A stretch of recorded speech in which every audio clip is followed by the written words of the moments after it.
Hi, and welcome to this bonus video number 1. Now, in this bonus video, I'm going to be sharing with you how you can keep yourself calm and collected and to deal with a pitch under pressure. Now, when you pitch under pressure, pressure could come in two main areas. The first one is if you are being asked very sharp questions and questions that tend to catch you off guard. Questions that might be particularly pointed, and then you will want to be able to put aside the emotions, put aside certain urges to want to react in a certain way, but to really listen carefully to the concerns of the audience and then addressing and assisting the audience accordingly. That is the first scenario. The next scenario where you will feel pressure, it's if it's going to be an impromptu or fairly impromptu pitch and you have to think and come up with something within a very short period of time. So those two tends to create some kind of pressure, and how do you react and deal with those situations calmly? Now first, regardless of which one you have to deal with, I would often suggest some effective breathing techniques that you can consider. One of my favorite breathing techniques is what we call a long deep breath in and a long deep breath out. So when you take a deep breath in, take about 4 to 5 seconds, and when you breathe out, take about 4 to 5 seconds. Particularly so when we are very nervous, when we are anxious, when we're all very worried, the breathing may become more shallow, it may become quicker. So to calm yourself down is to be able to also draw the attention and focus to the breath. When you breathe in, take about 5 seconds, and when you breathe out, feel the body soften and relax. When you breathe in, feel the coolness of the air enters the nose and fills up your lungs, so your chest rises. And then when you breathe out, feel the entire body soften and relax. Do this for a few times and you find yourself being able to deal with the situation in a more calm state. So let's unpack those two situations. The first one, if you are being asked difficult questions or questions that caught you off guard, there are a few ways to deal with it. One of which is perhaps you can seek clarifications, especially so if that question has a context to it and it's a run-on, a long question. When you get the other party to clarify, it buys you some time, or you could be the one to clarify and say, if I understand your question correctly, you are asking about this, and the context you gave was this. Am I right?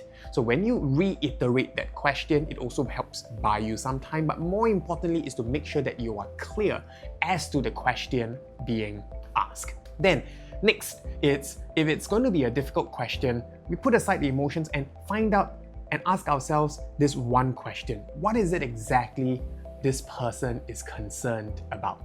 If this particular person says, hey, you've not been actually performing very well for the past 2 to 3 years, well, then we want to find out, okay, this person is concerned about performance in the past. So let me clarify what kind of performance. Is it financial performance or is it sort of like customer review? So let me clarify. Or this person says, oh, you only managed to make a 20% profit of the revenue that you managed to bring in. Don't you think that that is a failure?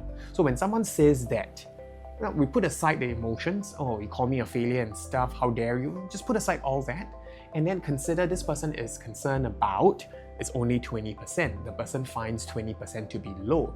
Let me assist. Either I can, one, deal with the assumption, which is that 20% is considered low. In fact, it is not in our industry, and especially given the economic conditions. Or two, I can share with them why it's only 20%. If indeed I feel 20% is low and I can justify it, because perhaps it's due to us just getting in this new system, this new technology. We're going for an overhaul. We opened a new learning center, therefore there was some cash and cost outflow. Those are things that I can actually explain. So when you put aside the emotions and just focus on exactly what the person is concerned about, it's going to be really very, very helpful. Next, what you can do is signpost for the other party and answer the question directly. So you could say, I hear that you're concerned with A and B. Allow me to address each of these in turn. First, on the point of A. When you do that, the other party respects you for respecting their time and then dealing with the problem straight away and then acknowledging that there are two concerns of theirs and you're dealing with them each in turn. So that is great. Now, what happens is if you have to think of a pitch within a very, very short period of time, then remember frameworks matter. For example, if you make use of the ANSVA framework that we taught you previously, that could be one. You can make use of IRAC, for instance. I stands for issue, R stands for the rule, A stands for the application and C stands for the conclusion. So how do you use it in a pitch? You could say that issue. The main issue and the main problem that we are trying to solve right now is that people are not getting fast enough a reply. If they want to check on their invoices, they want to check on their payment status, they are not able to do so 24/7. So that's exactly what we want to deal with.